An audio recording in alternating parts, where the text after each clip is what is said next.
श्री कृष्ण कहते हैं, इस संसार के हर मनुष्य की यही परेशानी है कि वो किसी न किसी बात को लेकर चिंतित रहते हैं और दूसरों को देखकर कहते हैं उसकी जिंदगी कितनी आसान और सुखद है।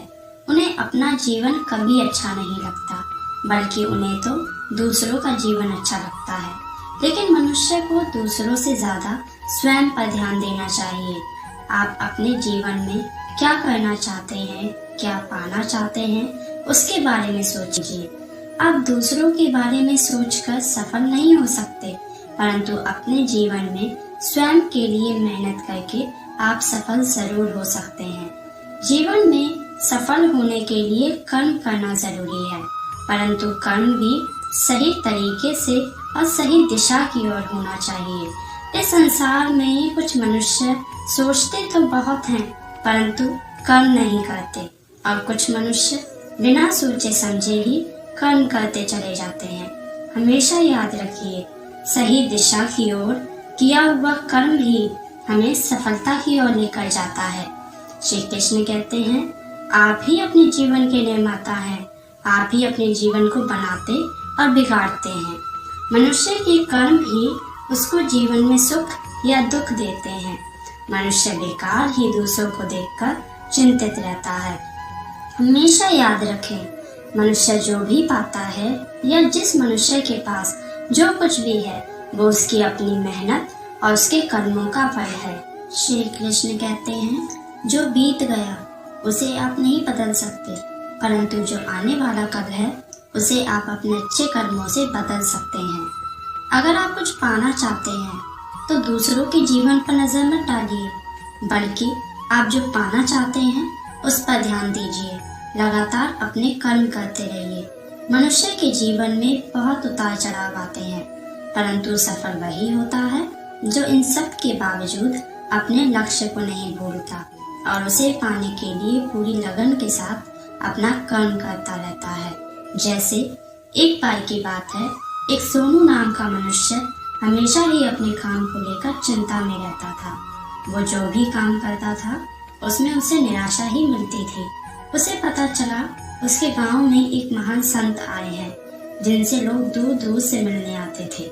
मनुष्य संत के पास जाकर उन्हें प्रणाम करता है और अपनी सारी परेशानी बताता है और पूछता है, सफलता का क्या रहस्य है, कृपा कर मुझे बताइए।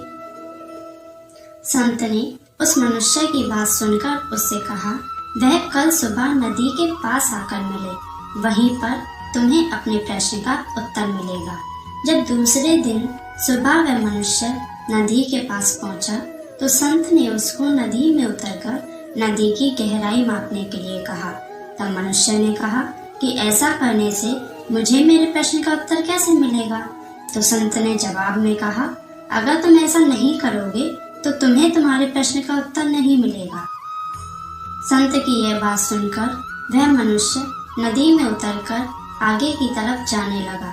जैसे ही पानी उस मनुष्य की नाक तक पहुंचा, पीछे से संत ने आकर मनुष्य का मुंह पानी में डुबा दिया। वह मनुष्य बाहर निकलने के लिए छटपटाने लगा। फिर कुछ समय बाद संत ने उस मनुष्य को छोड़ दिया और उस मनुष्य ने पानी से बाहर आकर जल्दी जल्दी सांस ली। तब मनुष्य ने संत से पूछा, आपने मेरे साथ ऐसा क्यों किया? तब संत ने उस मनुष्य से पूछा, जब तुम पानी में थे तो तुम क्या चाहते थे? मनुष्य ने जवाब दिया, मैं जल्दी से बाहर निकलकर सांस लेना चाहता था। तब संत ने कहा, यही तुम्हारे प्रश्न का उत्तर है। जब तुम सफलता को उतनी ही तीव्र इच्छा से चाहोगे और उस पर कर्म करोगे जितनी तीव्र इच्छा से तुम सांस लेना चाहते थे, तो तुम्हें सफलता निश्चित रूप से ही मिल जाएगी। जैसे मेरे धक्का देने के बाद भी तुम्हें पानी से बाहर निकलने की इच्छा को नहीं छोड़ा, उसी प्रकार अपने काम पर निराशा मिलने के बाद उसे छोड़ो मत, बल्कि उसमें सफल होने के लिए निरंतर प्रयास करते रहो। तो इस कहानी से हमें क्या सीख मिलती है कि हमें कभी अपने मार्ग से नहीं भटकना चाहिए और जब तक सफल ना हो हमें मेहनत और कोशिश करते रहना चाहिए। तो आज की वीडियो में बस इतना ही। अगर वीडियो अच्छी लगी हो तो इसे लाइक, शेयर, सब्सक्राइब जरूर करें। मिलते हैं नेक्स्ट वीडियो में। राधे राधे।